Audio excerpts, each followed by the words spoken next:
Hello and welcome to the Business of the Business podcast. I am your co-host, JP John Paz, for the two-man power trip. Of course, joining me, the financial wrestling genius himself, Mr. Lavie Margolin. Lavie, how you doing today, sir?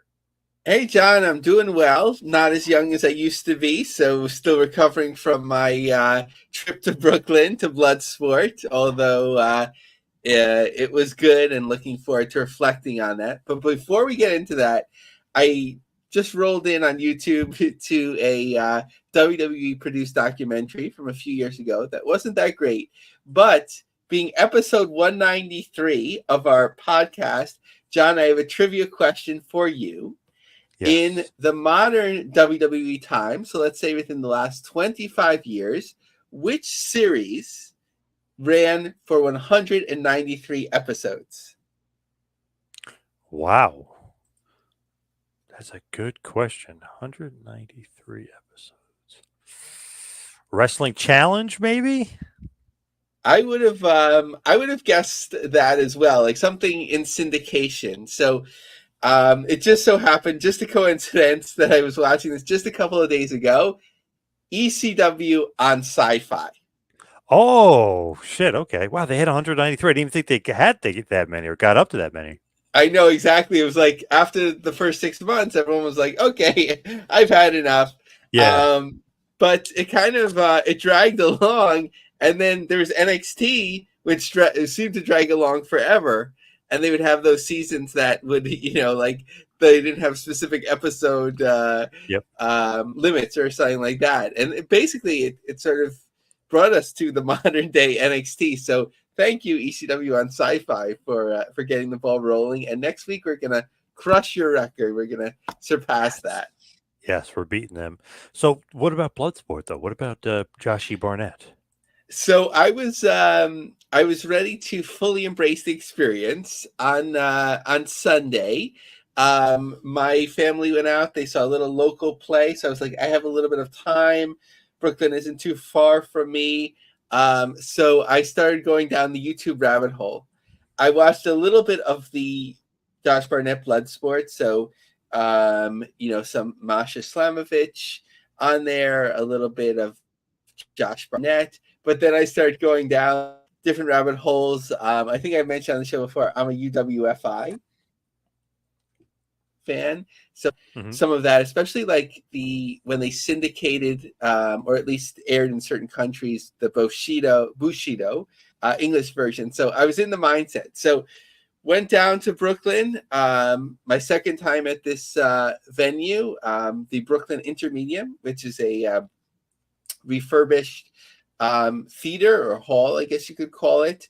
Second row seats, and really enjoyed the show. Of course, you had the WWE presence.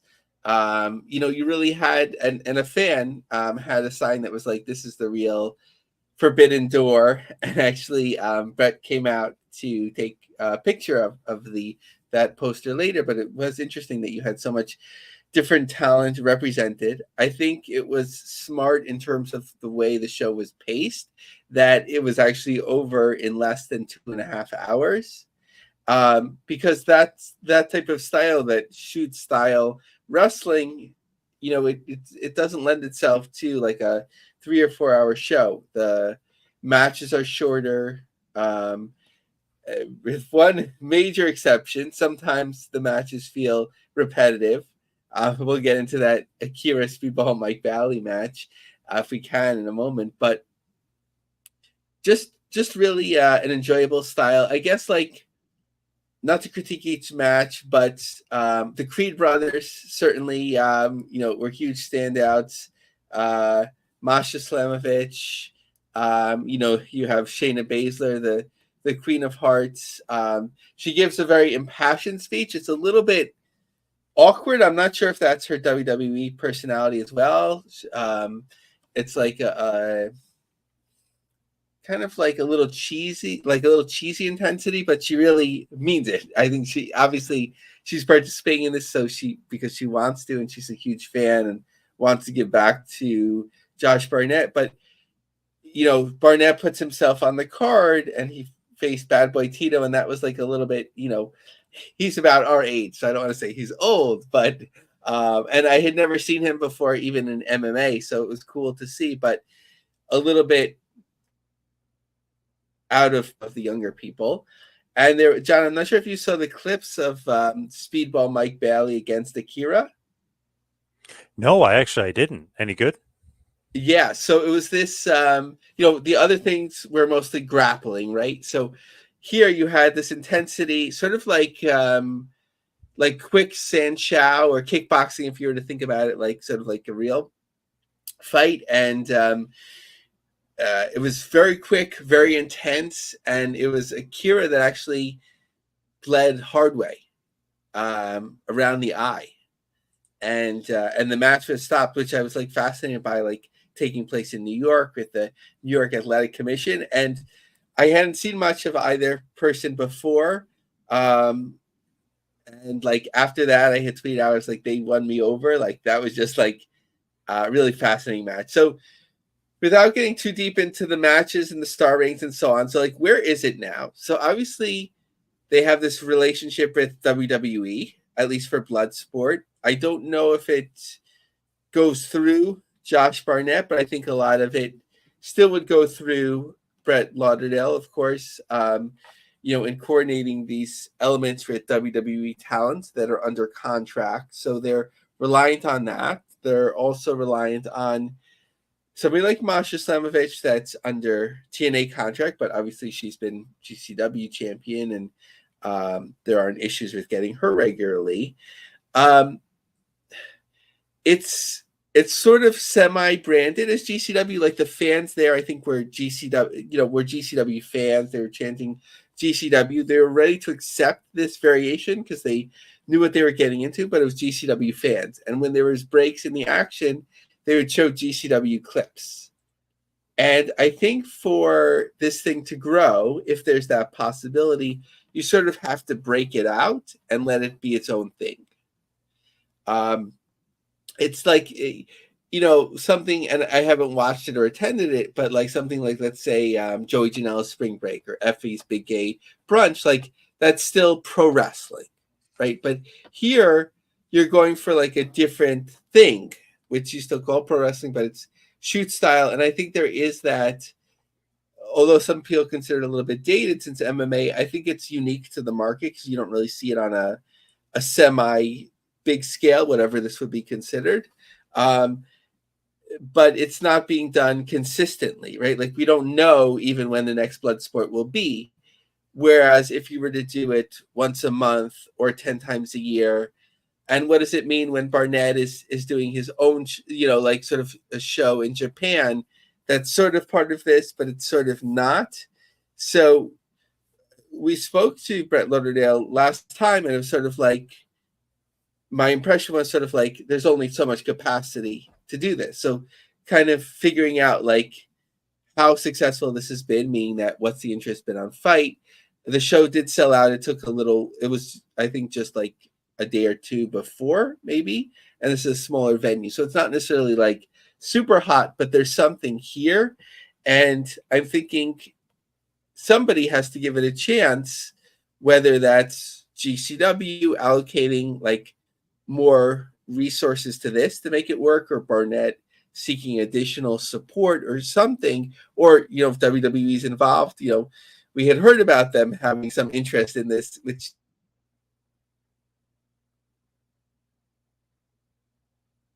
maybe to make this work a little bit more, to grow it. What do you think, John? I'd like to see some more of it, but maybe we know when it's going to be, type of thing, like you said, like, hey, Bloodsport 12 is coming up, and when it is. So yeah, that is kind of interesting. And was the one in Japan, was that technically a GCW show, or that was not a GCW show? No, I don't think it had GCW branding. I think it was called Bloodsport. I don't know if it was called like Josh Barnett's Bloodsport, but it sort of stood on its own. And I'd have to go back, and everyone could go back and look to see, like, on Fight, I think it was a separate pay-per-view. I don't think it was like a Fight Plus under GCW's branding. And I haven't looked this up either. Sorry, I didn't do my homework well this week, but I don't know if you could copyright the term Bloodsport, right? Because I think it's even the name of a movie, right? But Yeah. Josh Barnett's Bloodsport, maybe you can. And I'd be curious, like, who owns the trademark or copyright for that sort of thing. And I did buy, and this is, I think, indicative of part of the issue. I bought a GCW hat at the show, so they got my money for that. Yes. But there wasn't much Bloodsport merchandise. From what I noticed, there was a Bloodsport 10 shirt, but that didn't make sense for me to buy because this was, I think, 11 or 12. But, that sort of thing, like, changed the feel of it. The talent came out in their wrestling gear, as far as I know. There might be something like, again, I'm a UWFI person, so sometimes you can't always go backwards, but like maybe there should be like special gear that's just for Bloodsport. Obviously that costs money, right? But if it's like basic gear, maybe that's the way of doing it. Maybe if everyone doesn't come out under their country's flag, maybe like a symbol or flag that relates to the wrestler, and to have like a second accompany them to the ring. I did like at the beginning when all the wrestlers did come out and they'd be like, this is match 2 will be this person against this person. And everyone stood in the ring like opposite each other. So that was cool. So there were, and obviously there's no ropes. So there were things that distinguish it to really give it that shot, which could go for more or could sort of like take it a step back if it's not as connected to GCW.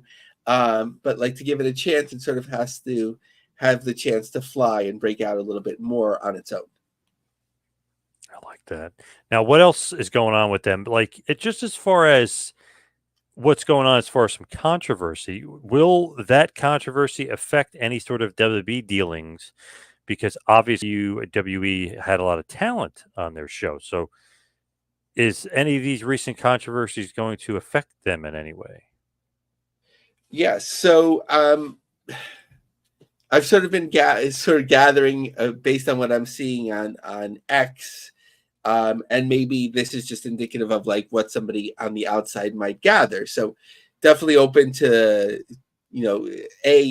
certainly attempting to avoid any misrepresentation of facts, and any corrections are more than welcome here. But from what I gather, there was somebody that's like has been granted access to take photographs from ringside, not like a not an official photographer for them or something like that.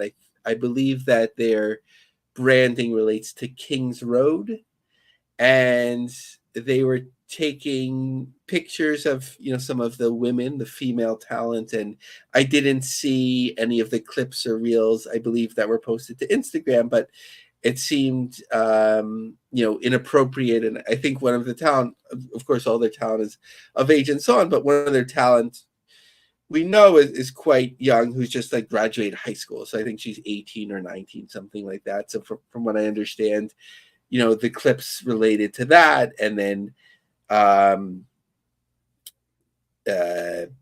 people were understandably upset, and Brett had come out and was tweeting that how could they know sort of in advance, and once he knew, he banned the person, in so many words. I don't think they were hired, so I don't think you say they were fired, but sort of banned from doing this. And then I didn't see what led to some of these people tweet. They're not like subtweeting or something, or sharing what somebody else says. I saw Brett had said like, Brett has very young children, that he tweets about and so on, without mentioning anything about his family, but just to give context. So he was sort of upset and tweeting on X that people shouldn't talk about his family or his children, and Right. all that sort of thing. So like people are integrating one thing into another. Like from what I understand about the issue, I can't see Game Changer Wrestling being to blame at all. Maybe there are some best practices that could be developed from something like this. Like, okay, once um, once you've seen that, somebody that's unaffiliated with the company is granting access to backstage or to photograph from ringside, maybe there's some sort of agreements or conditions under which this could occur to mitigate the situation happening in the future. But it's not like they were doing this and from what I understand, like being ignored for months or years. It was something where they very publicly shared things in an inappropriate manner. And then the person was let go, and then the company took heed for it. So what's going on with them as far as some other shows? I know Asbury Park is coming up. I'm hoping to go to that one. Cool. So definitely looking forward to getting your feedback on that if it works out. So they are.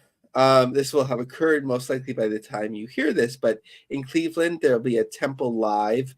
They announced Matt Hardy for the show, which was interesting because I think TNA has a double shot in Florida, which we'll talk about later, which I believe the first night crosses over. We'll know in a moment.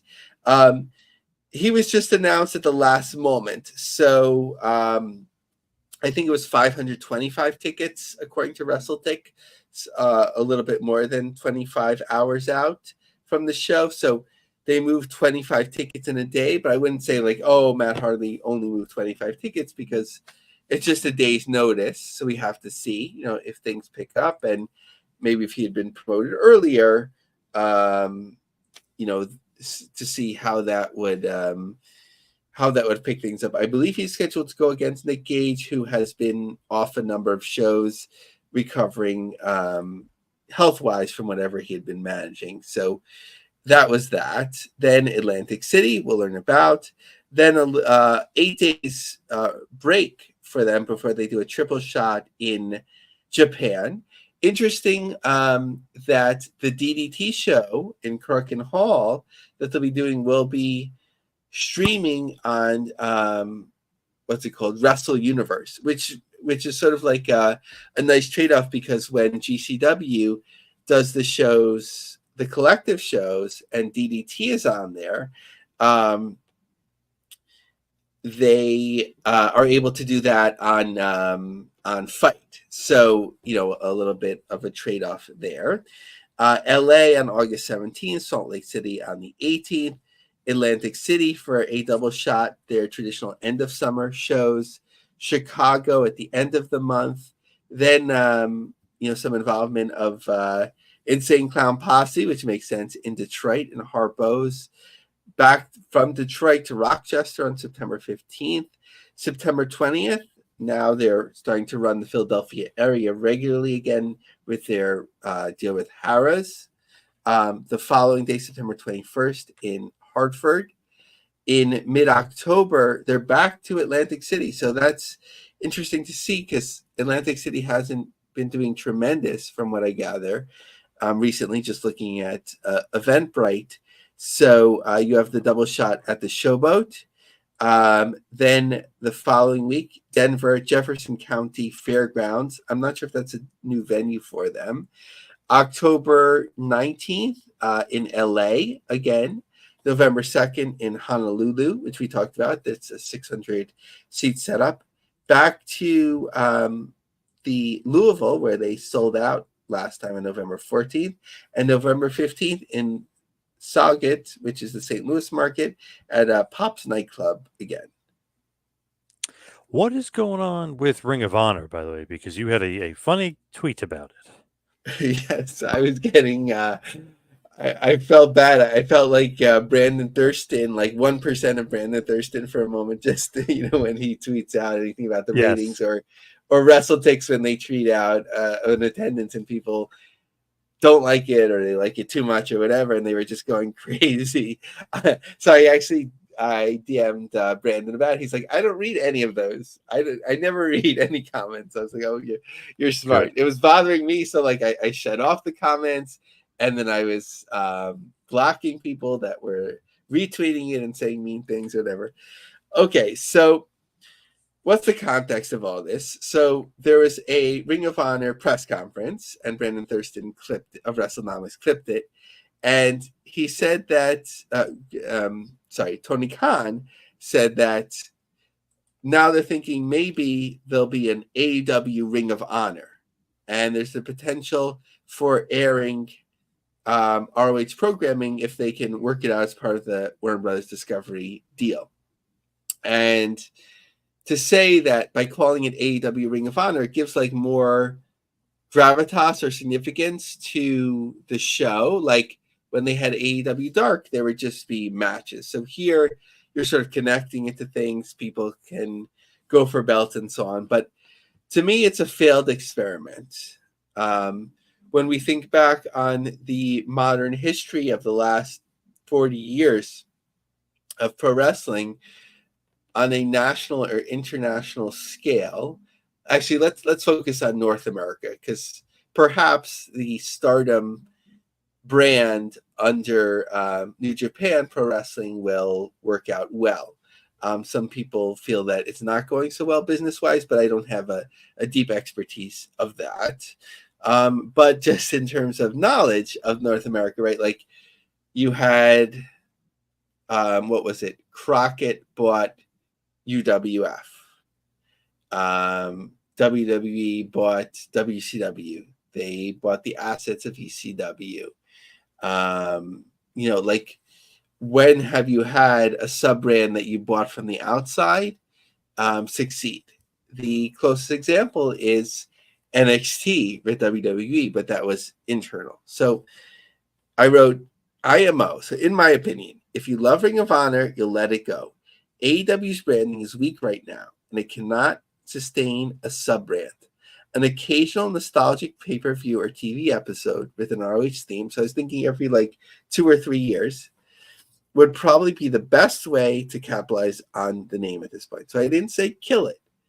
I said just don't like drag it along this carcass of a brand that you're not, maybe they are putting a lot into it, but it's, it's taking away from what you need to do from AEW, right? Whenever you have a certain number of staff, you can only split it so much. AEW has its own issues, and people are nostalgic for Ring of Honor if you let them miss it.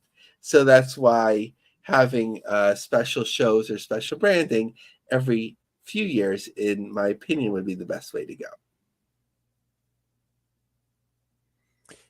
Okay, that's fair enough. I can't disagree with you there. Now, as far as WoW, we always were talking about WoW. I feel like maybe they fell off a little bit lately, but what's going on with the women of wrestling?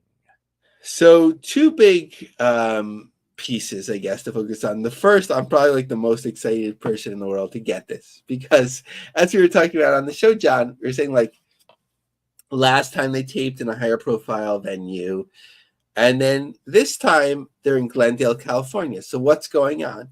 So it's actually very thematic with what's going on with pro wrestling now in North America from the top.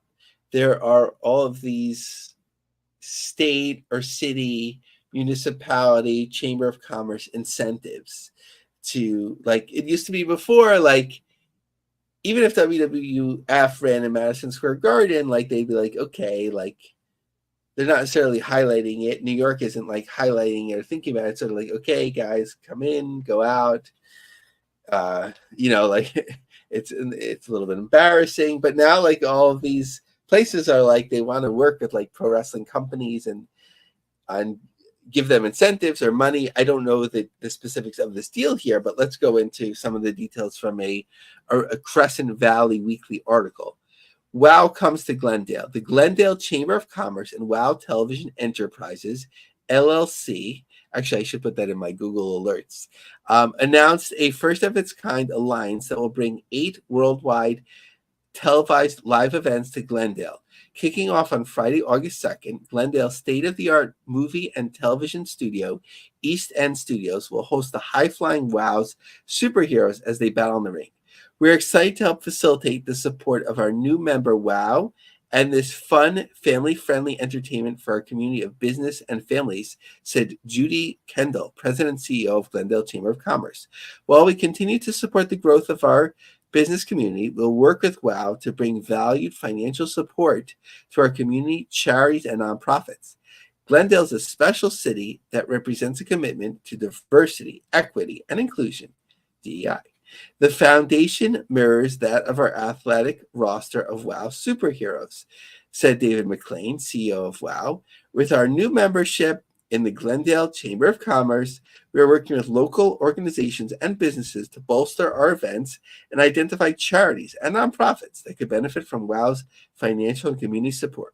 WOW and the Glendale Chamber of Commerce will work with community partners to create access to free event tickets and financial benefits from WOW for interested nonprofits and charities in the community. WOW, which we know who co-owns it. We know it's all women's promotion. That's 100% of the U.S. It's locally on KCAL in that area, and there's at 11 p.m. WOW events will rival a Broadway theatrical production with spectacular lighting, music, and drama playing out over 4 weeks in August, with over 50 WOW superheroes doing battle. And for the first time ever, local wrestler Armenia's own Tetevik Hunanyan will wrestle Tetevik, the Armenian warrior, right? So if you're Armenian, you have to be an Armenian warrior, right? They're always very much like ethnic branding and vocational branding, something like that. Boasted WOW's McLean location entries for first live events will be the East End Studios back gate. Okay, so we don't need to know how to get in, but basically, and then it has something about getting free tickets if you're nonprofit or discounted. Okay, charitable and organization nonprofits are members of Glendale Chamber of Commerce are encouraged to email the chamber to secure special code for free tickets. So again, multiple day tapings, while not specifically said based on the math of the number of tapings and the hours of the tapings, this could cover a full season. This could be the full season 3 taped in August. One of the 2 VIP sessions just had 3 tickets left. Last year, also, the VIP sessions were popular. There are less VIP sessions this year than last. So that's one thing about WOW. The next, which I didn't have in the notes here, but Dave McLean was interviewed, and he said that they'll continue to be competitive, or they will be competitive at WWE and AEW through their focus on women's wrestling. That the other promotions focus on other things or have to split that focus. So I think for them, and Dave McLean knows, I think, but for them, they should focus not necessarily on competing with those promotions, but if they can strike a balance of what's kind of a little bit cheesy now with, like I mentioned, with the type of characters that they have, if they can integrate some women wrestling into it that would have an appeal to people that watch women's wrestling passionately now, like fans from WWE and AEW, that might appeal more. So they've had opportunities, meaning that Tessa Blanchard, obviously there are issues there speculated on. That could have been something. AJ Lee was involved last year, but not as a wrestler. So that's something to continue thinking about. If, the demos that we had, and we haven't gotten the ratings in a while, but it was between the high 200,000s and low 400,000s, which obviously is strong enough to maintain 100% syndication and going to a third season. But I think there is room for growth beyond, I believe it was 55 plus demos to bring in to an additional younger audience and maybe some that are more passionate about this type of product.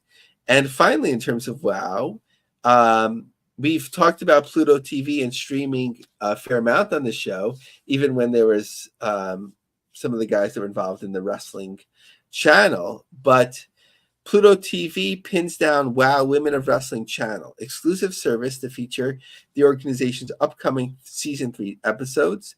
Free ad support streaming TV service Fast.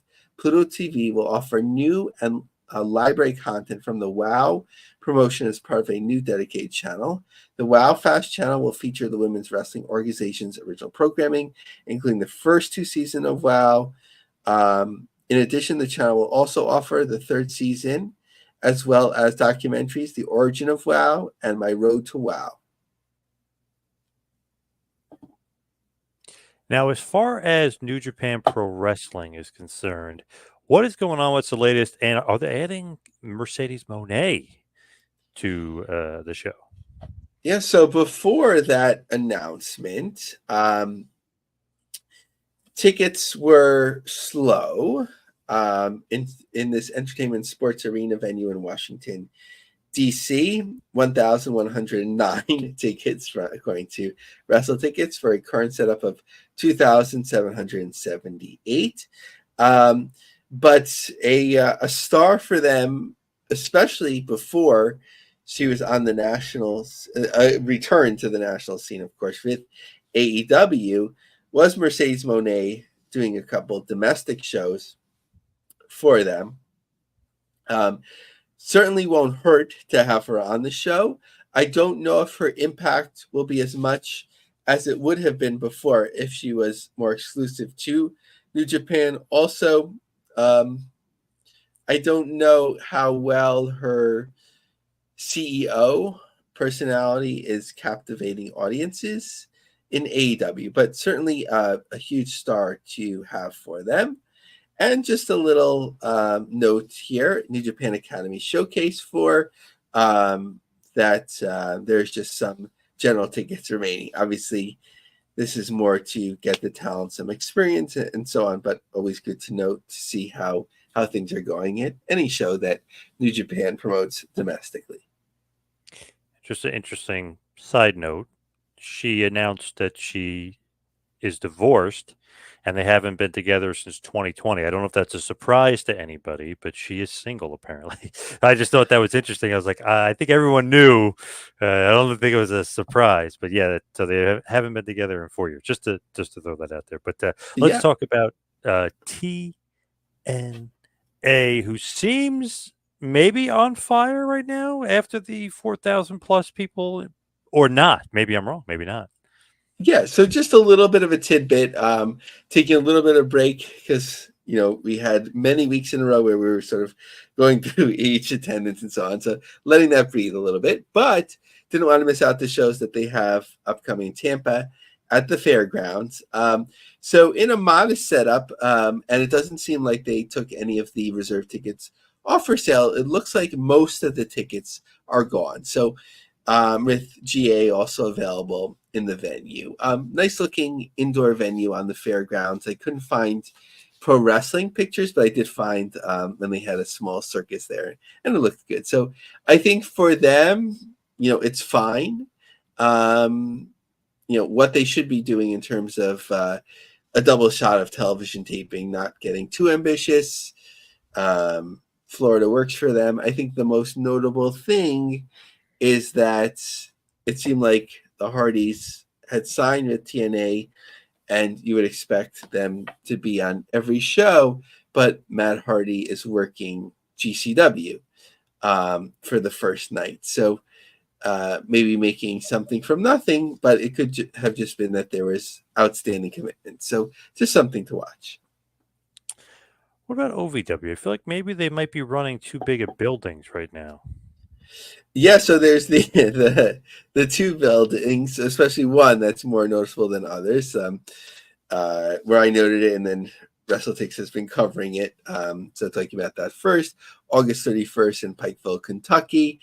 So 51 tickets have moved since 7 days ago. So still under 500 tickets in a 6,500 seat setup.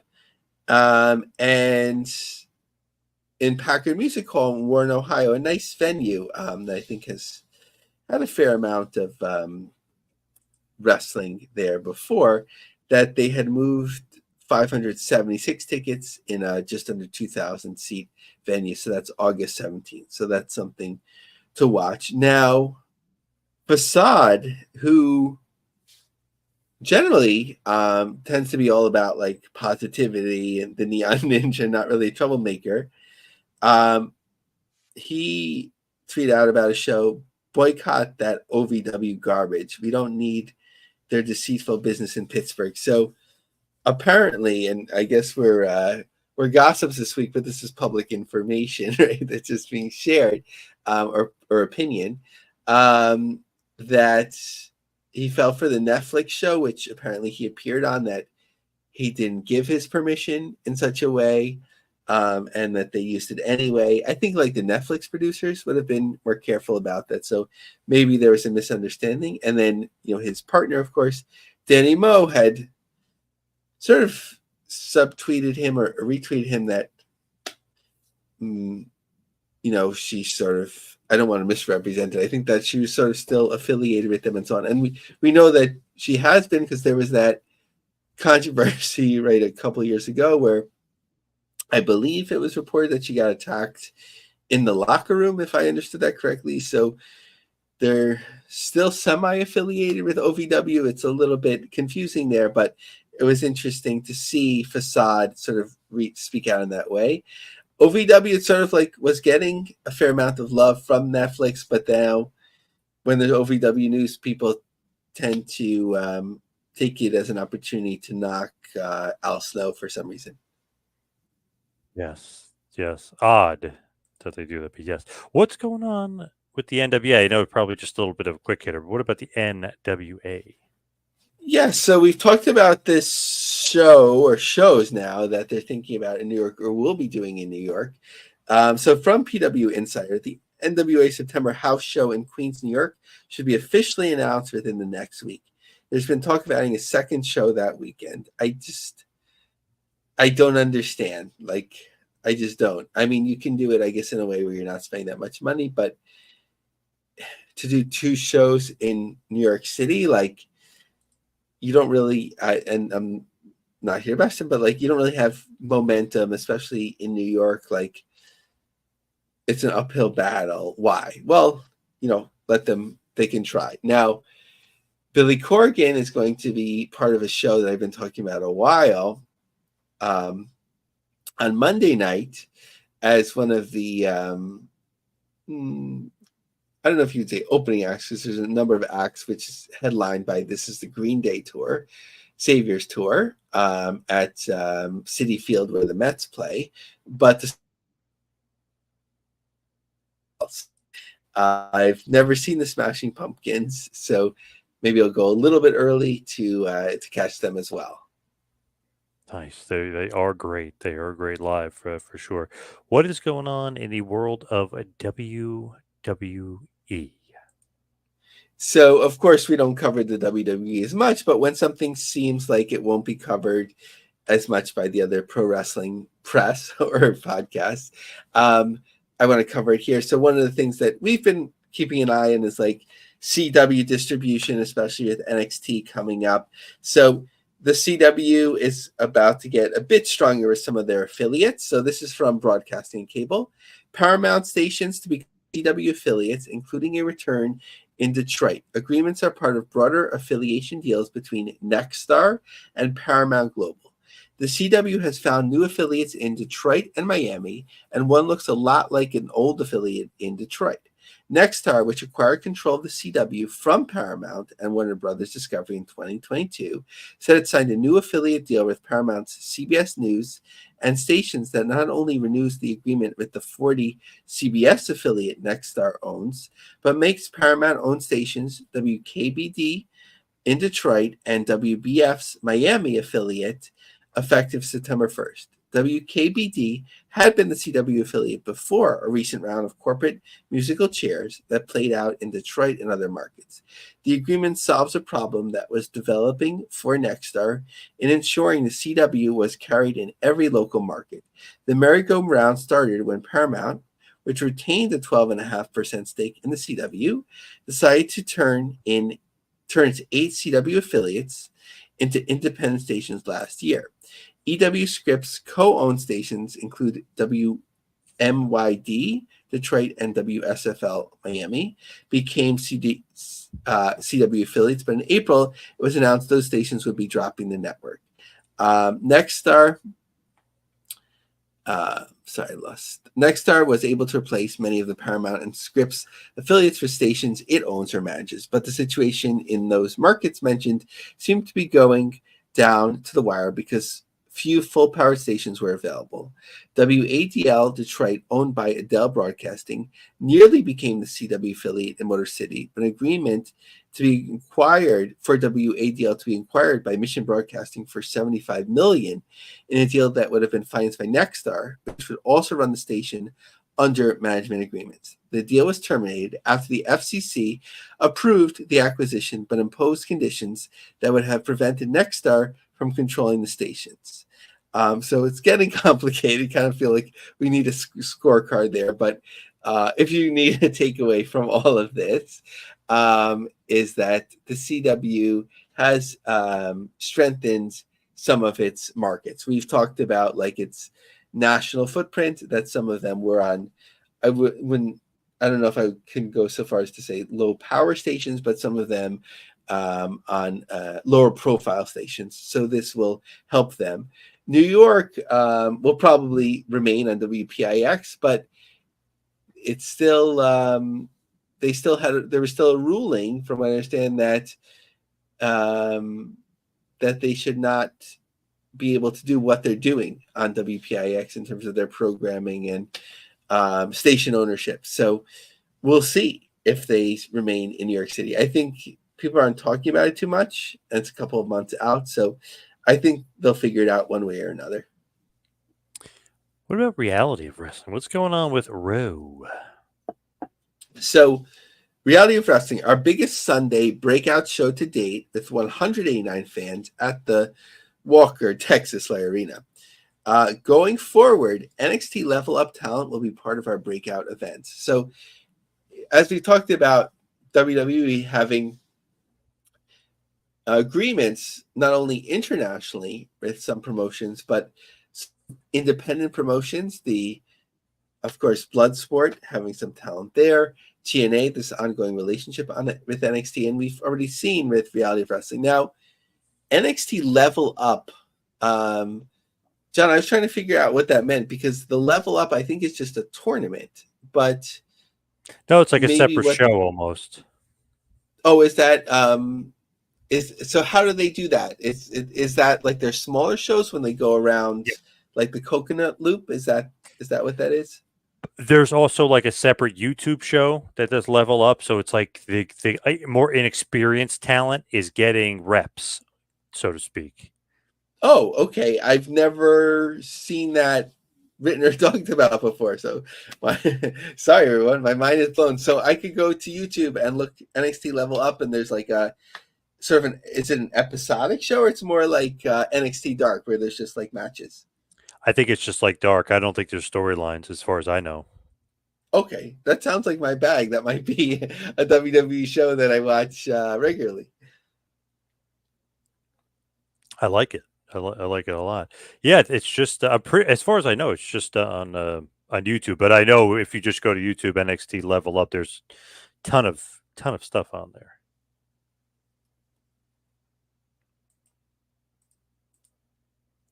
As far as some other news, what else you got going on? Because I know there's a bunch of others. Yes. So in the interest of time, I'm going to summarize some points. So there was an interesting article from Lancaster Online. 3 Legacies Wrestling prepares for Red Rose Rumble 2 at Clipper Magazine Stadium. Now, John, have you been to, well, actually, probably not super far from you. I know it's sort of like a little bit outside the market, but Lancaster with the Amish and Dutch Wonderland, the amusement park. Have you been in that area? No, years ago though, I did go to a wrestling show in Lancaster, PA, with my longtime close personal friend Justin Credible. We went to Lancaster, almost ran out of gas. That was pretty scary. In the middle of nowhere with no gas station. But that's the only time I've been out there. I think it's one of those, like, in my opinion, like a perfect market for pro wrestling, because there's not like there's minor league baseball and that sort of thing, but there's a fair amount of people in sort of like Northeast, so you have that like traditional WWF interest, but there's not a lot of things going on there. Um, so Ricardo Rodriguez has been building up this promotion for a while, and he always gets good press for it. So it's the second time in their minor league venue. So that's sort of like their highlight of the summer. So interesting article covering them. Now, for those that have read any Apter magazines in the 90s, everyone's familiar with the ECWA, Cheetah Kid, and all those sort of people, but certainly Christopher Daniels, Mr. Ooh La La. Yep.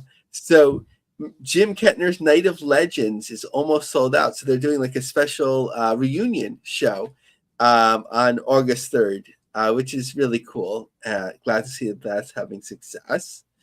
Coastal Championship Wrestling said that they sold out their show called Kumite 5. Now, I just saw them tweet out like their schedule for August, and they're doing 8 public shows, and there's 2 like private shows, maybe birthday parties or soul shows, whatever they are. So they're quite active. Now, I know that they were working on the Florida Championship Wrestling brand, but I haven't heard much about that since. But seems like something cooking there in Florida. AML Wrestling looked like they drew a nice crowd in Greensboro. And Smokies Stadium in Kodak, that's in Tennessee, they had a free wrestling show after the baseball game. Looked like it sort of like from the exit or the entrance leading into the parking lot, and looked like a lot of people stayed for that. So nothing major, but a fair amount cooking in terms of the independents, especially in the summer.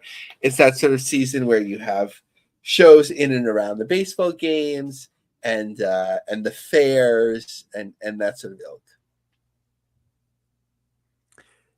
Now, as far as AML and some of those other promotions going around, are they growing? Is the business growing here? Because it seems like there's some big crowds. Like we mentioned CCW too, obviously. It seems like there's some big crowds right now.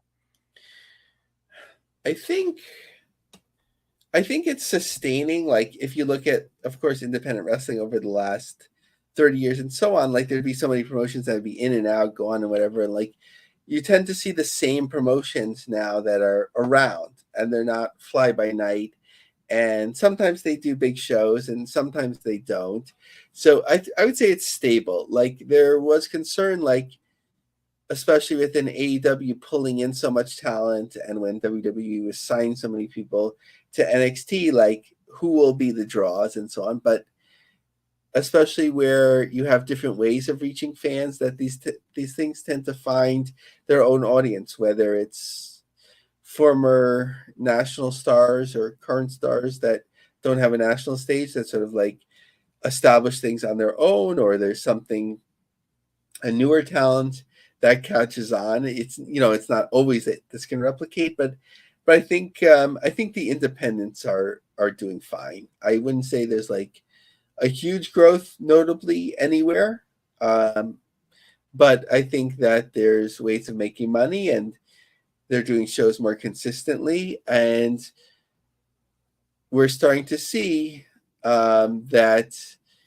this concept of paying to bring pro wrestling promotions in from chambers of commerce and so on, I think is only growing. So that will help when you don't have to shoulder all the burden yourself, when there's some sort of municipality that's willing to pay you something, or at least give you resources.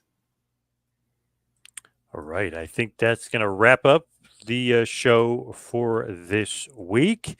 Great stuff as always, Lavie. What else you got besides the LinkedIn group? What else you got? You can follow me on Twitter and Instagram at 2 Man Power Trip. Yes, so of course we are the official business podcast of PW Ponderings. We are distributed by the Creative Control Network, and you can check out my long form articles on lioncubjobsearch.com. And like you mentioned, John, join us in our LinkedIn group, The Business of the Business. Yes. All right. Thank you, everybody out there, for listening. See you right back here next week for a little business of the business. We'll see you next week.